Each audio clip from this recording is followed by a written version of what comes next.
Good talk, people. That's an awkward way to start. I am Dugan with the first of the Prussian Pacific Railroad Duchy, and I'm directing to French empires and republics. Well, why you asking? You already react to the history of France. Yes, but it was medieval times, not the modern times. I have to react to the modern times of France. So, also I'll click on my captions. There it is. The captions is on, and let's go. I don't read that. Fatherland is a German word. France, 1453 A.D. The 100 Years' War has ended. With its victory, France now begins to emerge into the modern world as the foundations for a modern-day nation-state have been laid. This world is changing. On the other side of the continent that very same year, the Roman Empire had come to a final end when the great city of Constantinople was sacked and conquered by the rapidly expanding Islamic Ottoman Turks. Gunpowder was making armor and slow-moving infantry obsolete. Standing armies replaced ones which were called up in times of need. Literacy was on the rise, helping new ideas and inventions spread rapidly in a period of Renaissance. European traders seeking new lands and new goods would soon begin to seek new routes to the east, but in their journeys would accidentally run into a barrier. Two entire continents. In this video, we will watch as France begins to enter the modern world. It will grow from a regional power into a world power, and will set off to explore, colonize, and conquer new lands, becoming an empire. However, it will not be alone in its pursuits of world domination, and will be challenged by some familiar foes, and some new ones on every frontier. Though the might of the Bourbon monarchy, which led France through much of this time, was formidable, as time passes, we will also watch and see how it, too, was vulnerable to change. In the late 18th century, a storm would brew in France that would envelop all of Europe, a revolution. From this revolution, however, would rise one of the most important leaders in world history. He styled himself as a Caesar, but would he meet the same unfortunate end? And how would France fare after him into the modern world? Hello and welcome to Fire of Learning. I'm Justin, and thank you for joining us in our History of Nations and Peoples documentary series. It's not necessary to watch our last videos in the history of France in the 100 Years' War, which covered French history from 476 to 1453 AD, to understand this one, but if you enjoy this video, you would likely enjoy those videos as well. If you do enjoy this video, be sure to like it, and consider subscribing. Now then, mesdames et messieurs, allons-y. Before we begin, I would like to thank my Patreon supporters for making this video possible. With the English pig dogs driven out of France and the devastating war over, the French began a long process of recovery, and then of expansion and consolidation of power as the kingdom entered the early modern era. In 1483, Charles VIII came to the throne. One of his first moves was to invade the Duchy of Brittany, and to marry its duchess, to prevent it from falling to the Habsburgs through marriage. Here he was successful, at the cost of the Burgundian lands his father had won. Charles VIII was poised to invade Italy. France had become increasingly active in the complicated politics of Italy as the 100 Years' War came to a close, seeing opportunity there for expansion. The French would be a main player in what are remembered as the Italian Wars, a very complex series of wars lasting from 1494 to 1559. In 1494, Charles VIII, encouraged by Ludovico Sforza, the Duke of Milan, placed a questionable claim on the throne of the Kingdom of Naples. French aggression here concerned the other Italian states, leading many of them to join the League of Venice against them. On the 6th of July in 1495, the French army met the forces of a few of those Italian states at the Battle of Fornovo. Here, the French were technically victorious, having been outnumbered 2-1, but it caused their loss of all they had gained in Naples, as they were forced to fall back to France. Either way, it would not end here. France would continue to be a player in Italy's messy conflicts, and a main player in all of the Italian wars. Charles died in 1498 and was succeeded by his cousin, who became Louis XII. Under him, the conflict in Italy continued. From 1499 to 1504, the Second Italian War was fought, and the third from 1508 to 1516. France struggled to maintain territory in Milan, Naples, and potentially the whole of the peninsula. In 1515, Louis XII had died and was succeeded by his cousin, Francis I. He, too, continued the fight and was able to retake Milan, securing it in the Treaty of Noyon in 1516 following the Battle of Marignano. King Francis I is often remembered as one of the primary monarchs of the French Renaissance. In fact, as a king who delved into art, languages, physical fitness, philosophy, the classics, and more amid his kingly responsibilities, he is often considered a quintessential Renaissance man. In 1519, the balance of power in Europe was drastically altered again. Charles V, already Habsburg King of Spain, became Holy Roman Emperor as well. As a result, France was surrounded by the Habsburg ring under the same monarch. King Francis had hoped for this position himself, and a personal rivalry emerged between Francis and Charles. Francis decided it was necessary to act, and part of this action took place again in Italy. Again, France tried to capture Naples, but they were driven back. At the Battle of Pavia in 1525, the French were defeated and Francis himself was captured by the Imperial Spanish forces. Facing desperate times, desperate measures were taken. The French sought an unthinkable ally, the Islamic Ottoman Empire. The alliance of the Lily and the Crescent certainly shocked Europe, but it was only the beginning of placing politics above religion. The Ottomans scored a major victory against the Habsburgs at the Battle of Mohawks, but it was not enough, and the French lost the war. The heresy of an alliance of Muslims and Catholics was frowned upon, but it was ignored as a far greater heresy had emerged in Europe: the Protestant Reformation. The Reformation began in 1517 when a disgruntled Martin Luther supposedly nailed his 95 Theses to the door of a church in Wittenberg in the Holy Roman Empire. This bold and popular resistance to church doctrine would lead to division among Christians. Much of Eastern Europe, the Greco-Slavic world, had already broken off from the Catholic Church centuries prior. The rest of Europe then would have to make a decision. As time passed, much of Northern Europe embraced Protestantism. The South, though, largely remained loyal to the Catholic Church. France found itself in the middle of this divide. At first, Francis was open to hearing what these Protestants had to say, and even suggested negotiation. Furthermore, most of the problem was being caused in Germany, the land of Charles V, so if the Protestants were a problem, well, no rush. But over time, his opinion of them would sour. Francis and France would remain Catholic, but as we will see, not everyone in the kingdom would be so happy with that decision. Tension erupted in the country as insults turned, quite literally, into injuries. Protestants were imprisoned and executed. French reformers like John Calvin were forced to flee. Entire villages were even destroyed.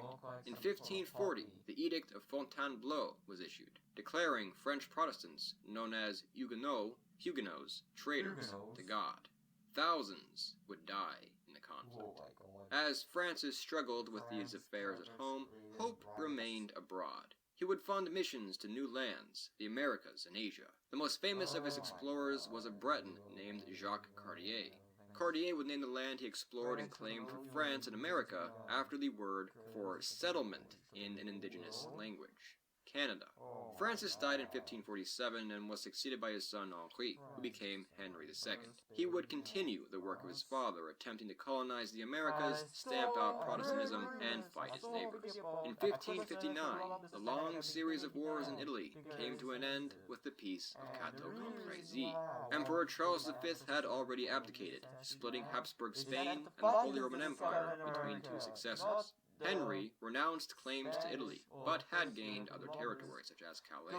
Henry II died unexpectedly in a jousting accident in 1559, and was succeeded by his 15-year-old son, Francis II, who had married Mary, Queen of Scots, the year prior. Francis II was technically old enough to rule, but his mother, Catherine de' Medici, and Mary's uncles of the House of Guise would run affairs for the time being. After learning the hard way, from enduring conspiracies and conflicts sparked by religion, that continued oppression of Protestants would only instigate them, they took a more lenient approach to handling the Huguenots. Francis II died of illness, a year into his reign with no heir. An heir, interestingly, would have had the opportunity to claim both the thrones of France and Scotland, but of course no such arrangement was ever achieved. Scotland, which also then became Protestant, and France, once close allies, would begin to go their separate ways.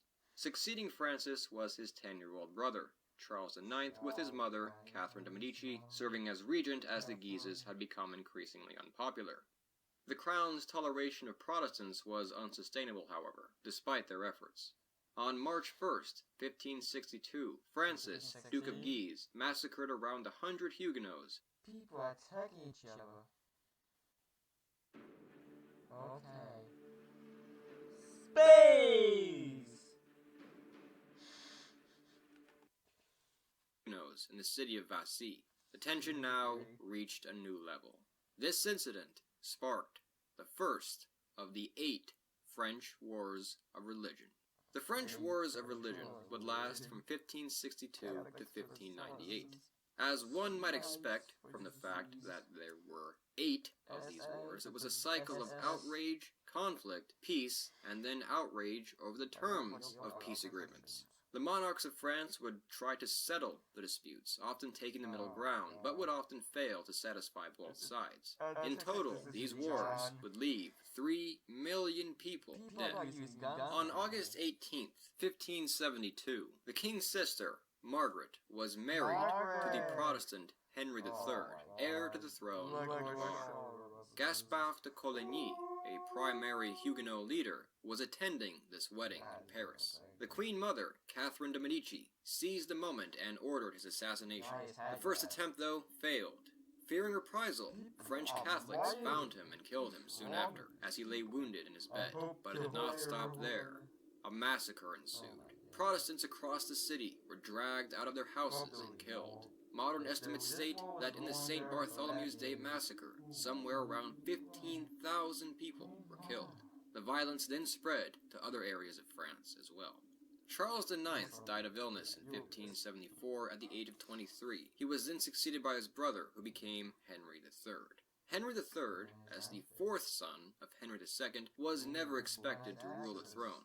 Hence, he had already been elected as king of the whole of the Commonwealth. In the middle of the night, donning a disguise, he left Poland, forfeiting the throne and returned to rule his beloved homeland, with his mother's help, of course. He too attempted to take the middle ground in the French Wars of Religion. Though Catholic, or in some cases, nominally Catholic, the Valois monarchy were often at odds with the fervently Catholic faction, the Catholic League led by Henry I, Duke of Guise. It was in this context that, in 1587, the 8th French War of Religion was sparked. It is better known, however, as the Guerre des Trois Henris, the War of the Three Henrys. As much as I do try to clarify things, I can't do much about the fact that everyone in French history is named Henri, Louis, or Charles. Anyway, it was a three-way war, or at least it became one. The aforementioned Henry III of Navarre, whose wedding was so violently disrupted by the St. Bartholomew's Day massacre, led the Huguenots, supported by England and German Protestants. Henry of Guise led the Catholic League, supported by Spain. And of course, Henry III of France led the Kingdom of France. The war was sparked as the King of France's closest male heir was this Henry of Navarre, a Protestant. Henry III was possibly unable to produce his own heir, possibly having been sterilized by syphilis. The Catholic League pressured Henry of France to forbid this, and soon challenged the king himself. This war, however, ended unexpectedly, with Henry of Navarre, quite simply, as the only one left standing. Henry of Guise planned to assassinate King Henry III, but he was assassinated by him first. Regardless, Henry III was still assassinated, not much later, by a fanatical monk. Fighting would continue for a few years after this, but ended when Henry of Navarre came to a solution. He reconverted to Catholicism. Paris, he is claimed to have said, is well worth a mass. Thus, in 1594, Henry III of Navarre became King Henry IV, Henri IV of France. It was also in this year that, of all the edicts signed in the French Wars of Religion, perhaps the most famous, on account of the fact that it lasted, was signed by Henry IV. The Edict of Nantes. The Edict of Nantes granted toleration of Protestants. It was not a beloved solution, but it worked for around a century. France was at peace with itself, and now set upon a new direction. This direction was to be headed by a new monarchy. The House of Valois had died with Henry III. Henry IV was the first king of the House of Bourbon. Good King Henry IV, sometimes called the Great, would go down as one of France's most popular rulers. Indeed, life for his subjects improved under his rule. Canals were built, education was supported, art was encouraged, forests were protected and replanted, and the economy was stabilized. Henry encouraged further exploration and expansion into the Americas as well. He helped lay the foundation for Nouvelle France, New France, in the modern areas of Acadia and Quebec. France's first permanent colony, Port Royal, was founded in 1605. Henry IV had a good reputation at home, but it was not unanimous. Multiple assassination attempts were undertaken in his reign. In 1610, one finally succeeded. He was stabbed by a Catholic extremist. His son, Louis, who became Louis XIII, was only 8 at the time. His mother would serve as regent in his youth. In 1617, Louis XIII ousted his mother and came to power. Despite this bold move, he would come to rely heavily on the support of his ministers as even greater challenges faced France. One such challenge was the 30 Years' War, which began the following year in 1618 in the fractured Holy Roman Empire. The religious difficulties observed in France were far greater in the Holy Roman Empire, which was still an internally divided nation, consisting of many different states. You might suspect that this 30 Years' War lasted for 30 years and ended in 1648.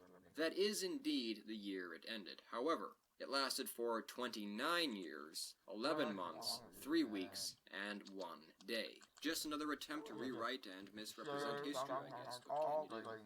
The 30 Years' War, which can be divided into 4 phases, was initially a local conflict within the HRE. The French, not yet involved but closely watching, were initially unsure of how to respond. In 1624, Cardinal Richelieu became Louis XIII's chief minister. He would be a key player in French history and this war. As Central Europe began tearing itself apart, the French focused on internal issues. Rebellion, sparked by religious differences, sprouted up again following an attempt to expel the Protestants from their unnerving possession of several fortresses. In 1627, this led to the siege of La Rochelle. Despite English support, the French were able to break the Huguenots in a little over a year, taking minimal losses. The Huguenots and French government made peace again in 1629. Richelieu knew, though, he still had enemies throughout France, and was disliked by much of the nobility. Consequently, he attempted to instill fear in them by making examples of unruly nobles, and placed spies in key areas across the kingdom and much of Europe. His next move was to attack Spain, which, despite being Catholic, had supported the Protestant rebels. Despite the war directed against the Protestants in France, abroad, Richelieu, a cardinal, made alliances and financially supported Protestant nations active in the 30 Years' War, as France became increasingly active. The reason for this was simple: politique. Though the Holy Roman Empire and Spain were Catholic, it was wiser from a political standpoint to support breaking up the hostile imperial Spanish Habsburg lands which surrounded France. Habsburg domination of Europe was a greater threat to France, and as a result, the wars slowly became more about politics than religion. France did take several direct actions in the war, but much preferred this policy of funding other nations, until of course in 1635. The Bohemian phase, the Danish phase, and the Swedish phase of the war, by this point, had ravaged Europe, especially the Holy Roman Empire. In 1635, the French phase of the war began. They entered as Sweden could not continue the war alone. They attacked Spain that year and the Holy Romans the year after. The French phase did not go as expected and initially saw Habsburg victories over the French. Fighting became very brutal. The tide of war changed in 1640 in favor of the French, however, when the French captured Arras. Even as Richelieu died in 1642 and Louis XIII the following year, French success continued. Cardinal Richelieu named Cardinal Jules Mazarin as his successor to chief minister of the king. Louis XIII's son, Louis, became king. He was only 3 years old, however, and thus his mother, Queen Anne, and Mazarin would be regents. This King Louis, however, would not rely on his ministers as his father had. He would not only manage and oversee the affairs of state himself, but Louis XIV, one of the most important rulers in French history, would later famously claim, or at least is said to have claimed, "L'État, c'est moi." I am the state. On May 19, 1643, the French decisively won at the Battle of Rocroi. It was a major step in the war, however the French were then defeated at the Battle of Tuttlingen and faced unrest at home. With neither side able to gain a clear advantage, calls for peace became louder. In 1648, the war ended with the Peace of Westphalia. The war technically can be seen as a draw, with neither side being able to claim a decisive victory, but the end result worked in favor of the French and Swedish. The war with Spain, however, was to last for another decade. It had been catastrophic for Europe, killing 8 million people, many of them non-combatants. The Habsburgs were greatly wounded. In fact, this gravely wounded the Holy Roman Empire permanently, preventing it from ever uniting into a true state in the early modern world. The Netherlands and Swiss won further independence, and French power grew. It did not, however, immediately lead to a period of clemency in France. Louis XIV's first years would be marked by disorder and revolt. Fearing the increasing power of the French crown, various factions of different classes across France rose up in defiance in 1648. The Fronde, as it is known, was suppressed, but shaped Louis XIV's mentality for the rest of his reign. Cardinal Mazarin died in 1661. Louis, now aged 23, took up his role as king. He continued on the path of centralizing the monarchy that his mother and Mazarin had intended, and had no reservations about flaunting his regality. All of France revolved around him. He was, therefore, the Sun King. His early reign began with administrative, legal, military, and financial reforms. The Sun King had astronomical ambitions. Louis had married his maternal cousin, Maria Theresa, the daughter of the King of Spain, in 1660. This marriage would have a lasting impact on Louis's entire reign. In 1665, when King Philip IV of Spain died, Louis XIV claimed territory in the Spanish Netherlands in his wife's name, saying it devolved to him. The War of Devolution began in 1667 and lasted for about a year. The result was a minor French victory, though Louis had been scared off by a coalition of powers threatening to intervene on Spain's behalf, and did not accomplish all of his aims. But Louis XIV's reign was only beginning. In April of 1672, war came again with the Franco-Dutch War. The French in this war captured the city of Utrecht, but their invasion was slowed as the Dutch literally flooded key areas of the country by breaking dikes. Regardless, the allies that had formed against Louis following the invasion could not indefinitely hold off the French, and in 1678 the war came to an end with Louis gaining numerous territories. Still, it did not satiate the bold king. Years later, in 1683, the War of the Reunions was fought against the Holy Roman Empire, Spain, and their allies. This short but bloody war, too, ended in French victory. To elaborate more on the situation, Louis XIV's aim, one of the main ones anyway, was to secure a strong French border. France has always been geographically quite fortunate in a number of ways. Mountains guarded the borders of Spain and Italy. There was water to its south, west, and north, and rivers flowed across the country. However, the French always felt that the northern half of their eastern flank was insecure. In fact, it was. Security could be gained by expansion to a natural boundary, such as the Rhine River. At home, Louis continued living the grandiose lifestyle. In 1682, a remarkable symbol of his power, the Palace of Versailles, was constructed. It was, and remains, one of the most impressive palaces in the world. In 1685, though, Louis perhaps went a step too far when he issued the Edict of Fontainebleau. This revoked the Edict of Nantes, which had granted toleration of Huguenots. His policy of one king, one law, and one religion drove hundreds of thousands of Protestants to leave France. Fearing the rising power of France, much of Europe decided that Louis XIV's had to be stopped. In September of 1688, the 9 Years' War began. This war was very much a precursor of wars to come. It was fought not only among European powers, but on different continents, as English and French armies and navies clashed in America, where it is known as King William's War, India, and even the coast of West Africa. The League of Augsburg, consisting of nations such as the Netherlands, England, Sweden, and of course the Holy Romans in Spanish, attempted to thwart his ambitions yet again as Louis's forces entered the Rhineland. But, yet again, neither side achieved their goals.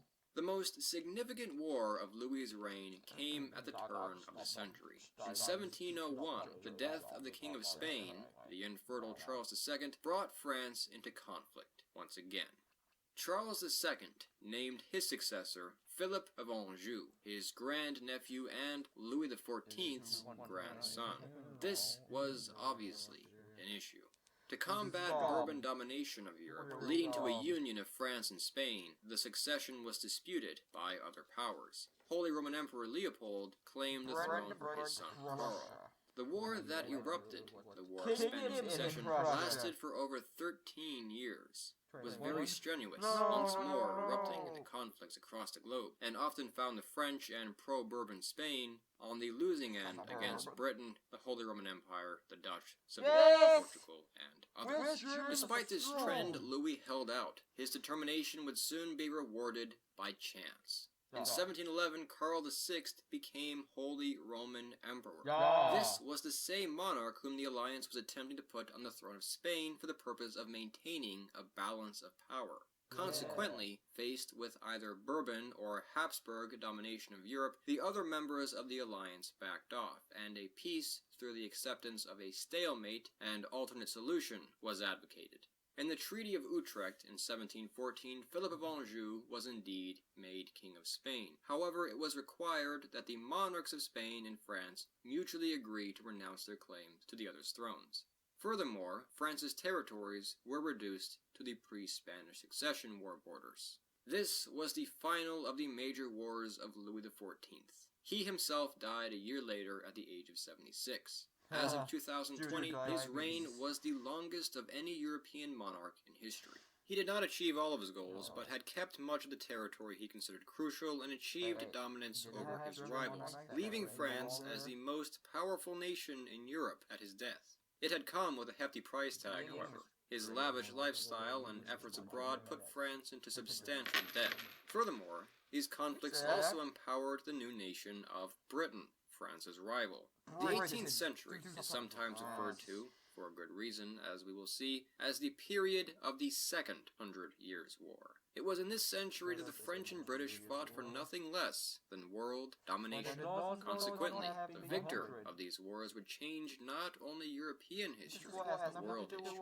Having survived a line of heirs, Louis was succeeded by his great-grandson, Louis XV, in 1715, though as he was only 5, the country was governed by Philippe of Orleans until 1723. Despite the recent peace, conflicts still emerged throughout Europe. A decade later, 2 major wars erupted, the first being the War of Polish Succession from 1733 to 35, and the second, the War of Austrian Succession from 1740 to 1748. The latter was of much greater significance. It pitted France, Prussia, and Spain up against the Habsburgs, Britain, and Russia. This war saw the debut of France's Prussian ally's great king, Frederick II, who had the agreement of French support in the event of a war, which indeed came. This war was, once again, fought on multiple fronts. Tension was growing in the increasingly settled regions of America as the French and British disagreed over territorial claims. In America, the war is remembered as King George's War. Despite France's agreement with Prussia, and victories such as at the Battle of Fontenoy on May 11, 1745, France gained next to nothing from the War of Austrian Succession, despite having taken great costs. Louis's subjects were embittered by this. Consequently, though the war ended in 1748, like many inconclusive wars, it was more of a truce than an actual peace. War would come again. This truce that had been made was broken in 1756 with perhaps one of the three defining conflicts of the century. The major alliances of Europe had swapped. Britain and Prussia allied with one another, and France allied itself with its old enemy, Austria.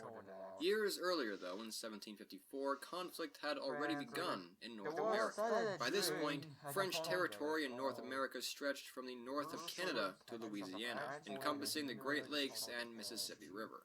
The British controlled a smaller but far more densely populated share of the country shown here. In that year, amid growing tensions over territorial disputes, a French diplomatic mission was ambushed by a hot-headed 22-year-old British commander by the name of George Washington.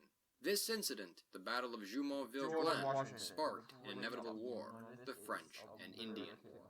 The French, who had maintained positive relations with the Native Americans, were able to count on substantial support from many tribes, such as the Huron and Algonquin.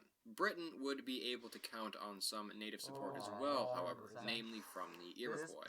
As conflict began in the Americas, war was clearly inevitable in Europe as well. Prussia struck Austria first in 1756. Thus began the 7 Years' War.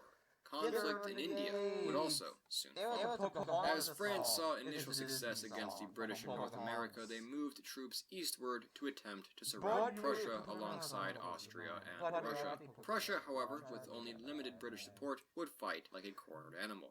Their army was being whittled away. They could only hold out for so long. In India, things remained uncertain as well, as the French garnered the support of the Mughal Empire. Despite initial good signs for France, the nation was soon faced with harsh realities. In the contest of naval power, it soon became evident that Britain, after all, had built the stronger navy. The French quite likely had the strongest army on the planet in this time period, but it could only go so far if Britannia ruled the waves, which is exactly what the British knew.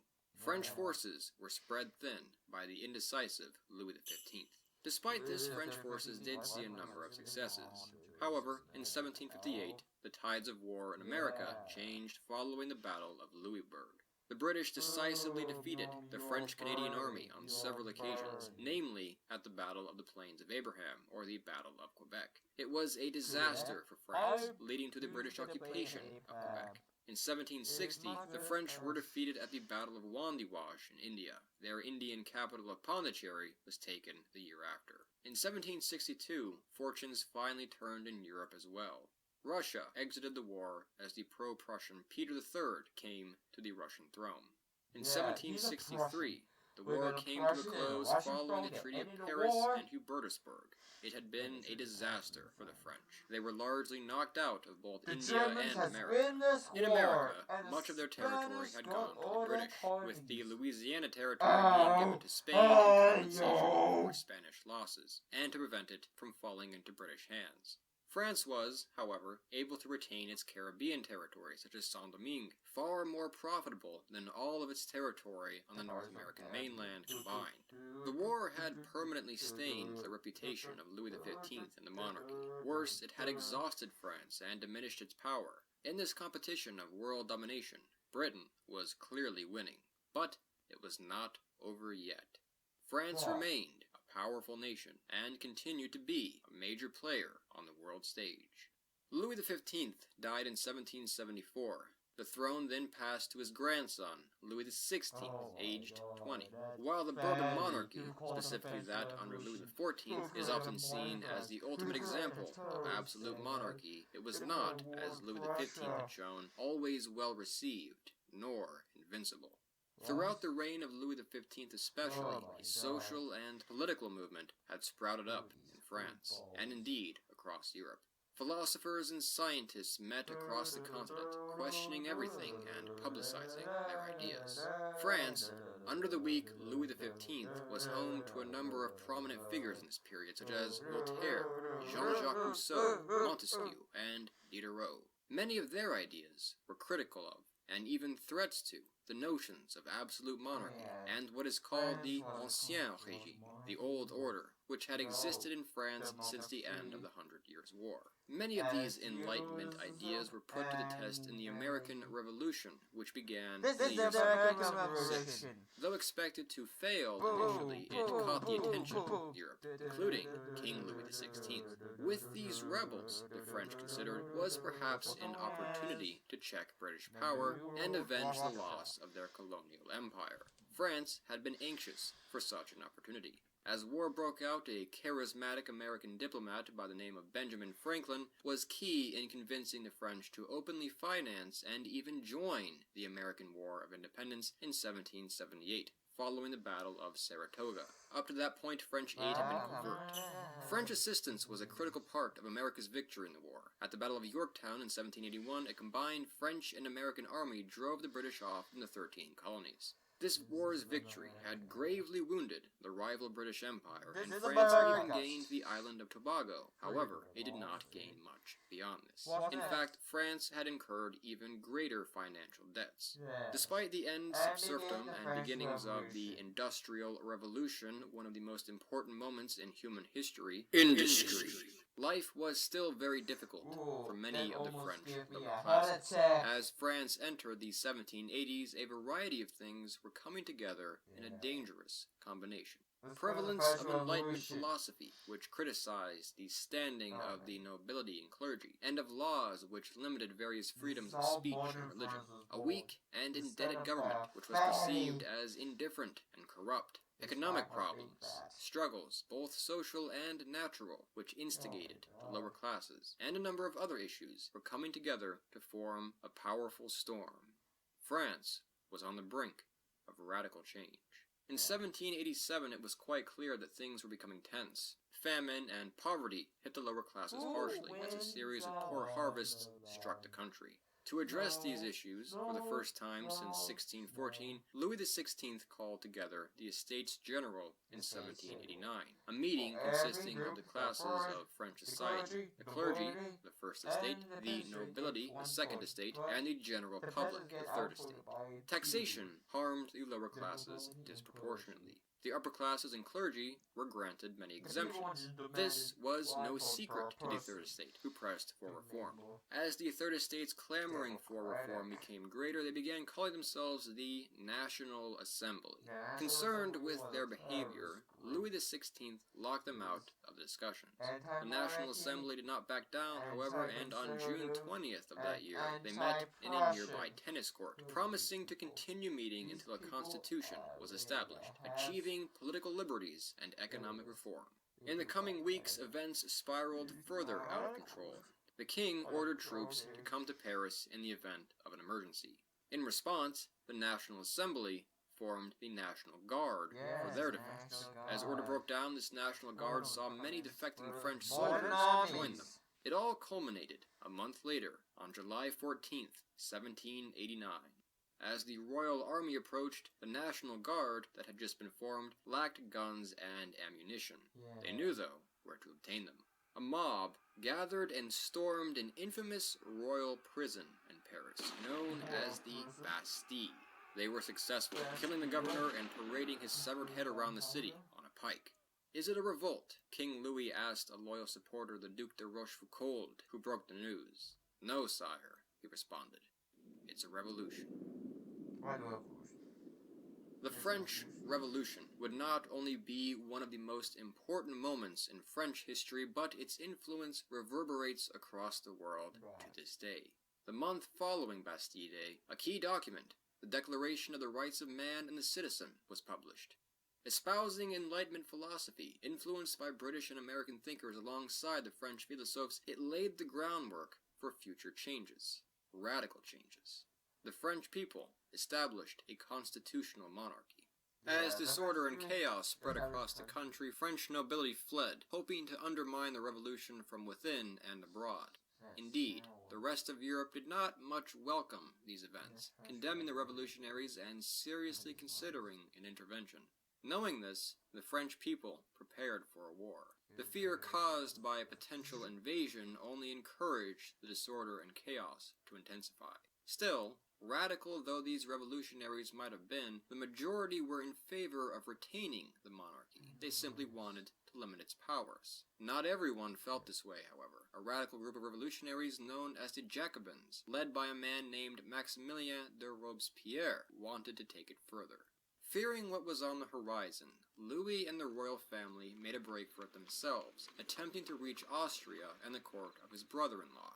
It was a major gamble, and the king lost. He was caught and returned to Paris. This was viewed as a betrayal. The king, now subordinate to the law, was a traitor.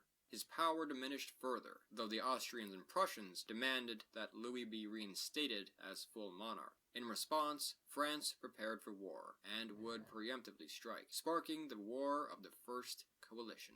An alliance of Austria, Prussia, Britain, the Netherlands, Spain, and other powers, and including French royalists, formed against the revolution. Despite these events, on August 10, 1792, the Tuileries Palace, the Parisian residence of the king and queen, was stormed. It was to be the end of Louis's reign. The French Republic was subsequently proclaimed, and the jobless Louis's fate became uncertain. To many, he was a traitor, a liar, a threat, and a symbol of the past that the revolutionaries were trying to undo. Many wished to banish him. However, more radical revolutionaries, led by the aforementioned Robespierre, sought a more permanent solution. They wanted to execute the king. In a vote won by a single vote, the assembly decided, the king will die. Louis XVI, shortly before he was laid in the national razor, the guillotine, proclaimed, "I die perfectly innocent of all the pretended crimes laid to my charge." One does have to wonder how culpable he personally was for what was happening. Regardless, Louis XVI's words fell on a cheering crowd and drumming soldiers, which drowned him out. And his head came off on January 21st, 1793. His wife, Queen Marie Antoinette, met the national razor as well on October 13th of that year. Their son, Louis XVII, died of neglect, abuse, and disease a few years later, though his brothers would survive. The world was shocked. In the coming years, a new order took place in French society. Nothing was sacred. Everything was open to redesign. The traditional calendar was replaced with the French Republican calendar. Year 1 began on September 22nd, 1792. Although it wasn't Septembre anymore, it was Vendémiaire. The Catholic religion itself was attacked in a process called de-Christianization. Perhaps one of the most radical events of the time, the Catholic Church was replaced with an atheistic cult of reason. It enraged the French people, however, and was subsequently replaced with a deist cult of the supreme being. In this petrified climate, suspected traitors were sent to the guillotine day by day. Police spies surrounded Paris and beyond. Anyone who so much as complained about the price of bread was considered a traitor and faced execution. Robespierre and his Committee of Public Safety revoked previously granted freedoms. Doubtless thousands of innocent are included in the death toll of over 40,000 people. A reign of terror engulfed France, undertaken in the vision of a republic of virtue. Is this what the Enlightenment thinkers had intended? Abroad, however, the French saw victory. At the battles of Valmy and later Fleurus, the French scored major victories against the coalition. In 1794, as Robespierre tightened his grip on domestic affairs and instilled terror in his own government, he went too far. On July 28th, he himself was arrested and placed under the guillotine. With the rolling of his head, the reign of terror had ended. But the French Revolution continued. The new government which came to power is referred to as a Directoire. The Directoire continued to stave off foreign threats. The French were even able to set up sister republics, code for puppet states, in the Netherlands, which became the Batavian Republic. Despite facing the major powers of Europe, the War of the First Coalition ended in 1797 with a French victory. Some powers, such as Spain, had switched sides. Other sister republics in Italy and Switzerland had formed. Many people had made names for themselves, such as a 28-year-old general from the French island of Corsica, a man named Napoleon Bonaparte, whose victories in battles such as the 13th of Vendémiaire, Lodi, Arcole, and Rivoli, as well as others, exhilarated the nation. The peace was not to last, however. In the eyes of Europe, it simply could not. The year after, in 1798, the War of the Second Coalition began, seeing many of the former powers, now including Russia, form against France, Spain, Denmark, Norway, and its sister republics. As the Directoire became increasingly unpopular and ineffective, the aforementioned General Napoleon Bonaparte, ever cunning, laborious, and bold, began to plot. On the 18th of Brumaire, on the year 8, or 9th of November, 1799, he acted. In a successful coup d'etat, Napoleon was declared first consul of the Republic. This act effectively brought an end to the French Revolution. General Bonaparte was now in a unique position to shape the affairs of his day, and indeed, he would take his place as a man who defined an age. The revolution is over, Napoleon claimed. I am the revolution. Napoleon did not challenge the revolution, but though France remained a republic by name, Napoleon held largely absolute power. By 1802, he had put an end to the War of the Second Coalition with a French victory. As first consul, Napoleon did indeed bring stability back to France, although his reign would not be quite so peaceful. A number of reforms were undertaken to appease the French Republic. The church returned to France. Financial problems were remedied. Administration was improved. Law was reformed with the Napoleonic Code. The military was once again made one of the finest in Europe. Such changes would be necessary if France was to muster the strength for all of Napoleon's ambitions. In 1804, Napoleon took a step further. He attempted to end what was a little bit of a facade and secure his legacy. Conscious of Roman history, however, and with the word roi remaining dirty in France, Napoleon was not to be king. He was to be emperor. The First French Empire was declared in May of 1804. On December 2nd, 1804, Napoleon shocked the world by crowning himself emperor in the Notre Dame Cathedral. Napoleon's designs on the rest of the continent worried Europe, and they were indeed right to be concerned.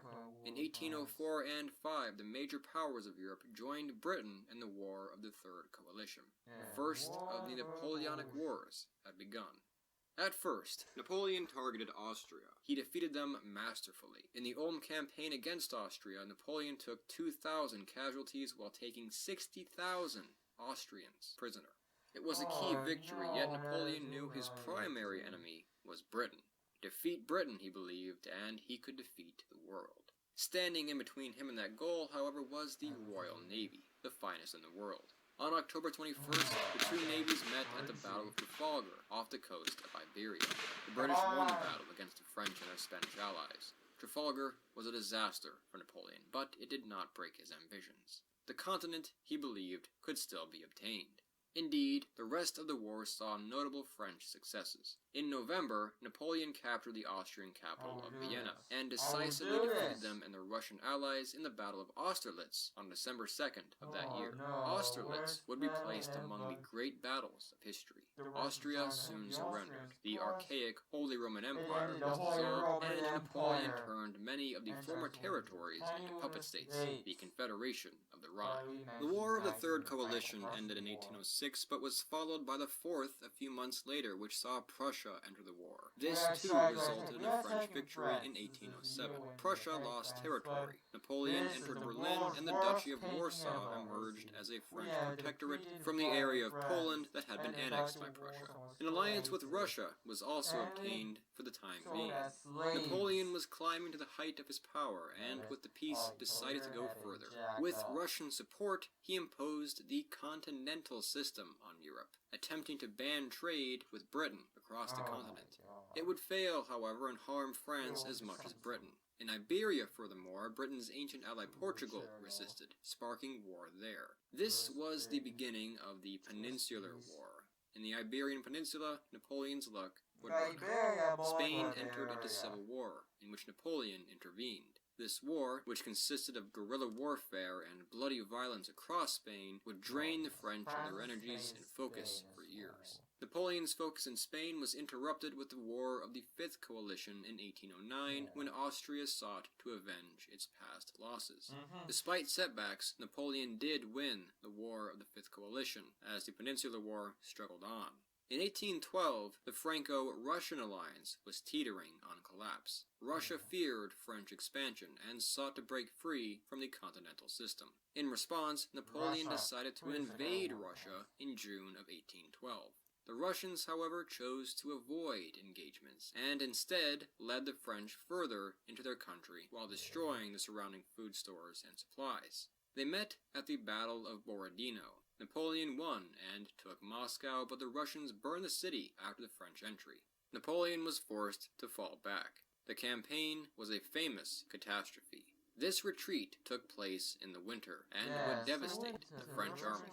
Of the 400,000 troops sent to Russia, 40,000 returned. In the spring of 1813, following this opportune defeat, the coalition decided to pounce on France.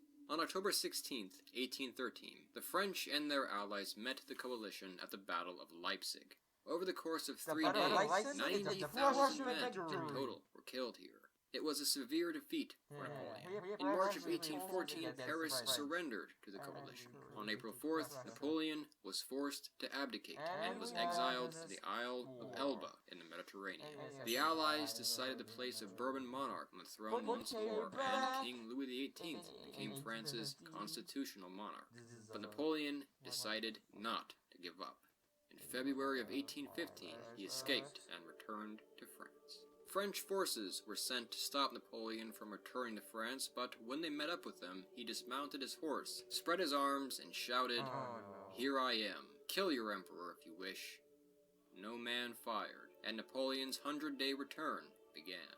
Louis XVIII fled to Belgium as Napoleon's advance was unstoppable. With great zeal, he took control of the French army and attempted to strike his enemies first. Napoleon failed. After a hard fight at the Battle of Waterloo, British and Prussian forces defeated him. He hoped to escape to America, but upon his abdication, the Allies banished him to the island St. Helena in the Atlantic, off the coast of Africa. Napoleon would not return from St. Helena. He would remain there for the final years of his life.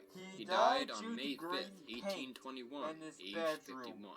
His rule had changed everything and defined an era. Coupled with the French Revolution, it was among the most important ages in history. He had, for a time, put Europe from Portugal to Poland under his thumb, and life would never be the same. Though Louis XVIII was returned to the throne, the influence of the Revolution and of Napoleon would be permanent. However, France would not be the power it had once been.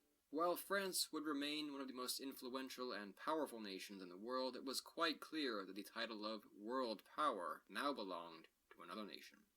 The coming century would be a period of peace and prosperity that had not been seen before in European history. Only a handful of conflicts on the continent would break out in the 99 years between the Napoleonic Wars and the First World War. Many of them did involve France, however.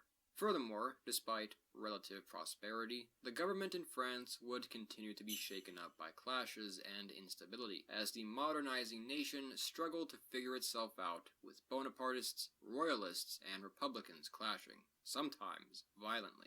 The returned constitutional monarch Louis XVIII, Louis XVI's brother, continued his reign not as a beloved monarch, but as the only option the Allies had, until 1824. He was succeeded by his younger brother Charles X that year.